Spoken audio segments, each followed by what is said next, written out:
No viimane mitteametlik visiit oli 3 nädalat tagasi, kui ma olin siin oma lastega ja käisime Kuressaare lossis ja sõime Kuursaaris õhtut. Ja ka ma ei tea, kuidas öelda, kas see on siis Saaremaa või ei ole Saaremaa.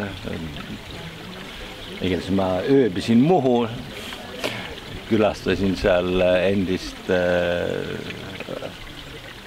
rahvusliku kaitseuuringute keskuse endist juhti, kes nüüd töötab Londonis, Kadri Liiki. No, mul on väga hea meel, et viimastel aastatel on hakatud väärtustama siis meie enda tooteid eriti, et ütleme see meie eelis siiski on see, et tooraine on puhas, töödeldakse kvaliteetselt, see oli just see sama eilne diskussioon seal siis piimatoodetest,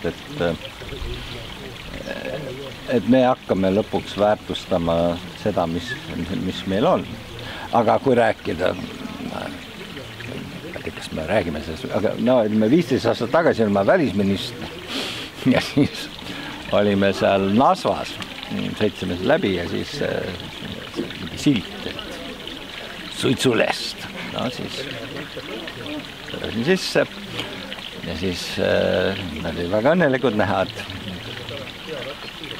välisminister, kuigi tõsi küll, ma olin puhkusel, tuleb ja ostab suitsulest ja siis võta natuke koduolu ka.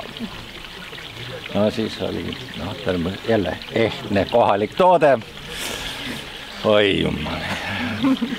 Igas jõin poole kandu.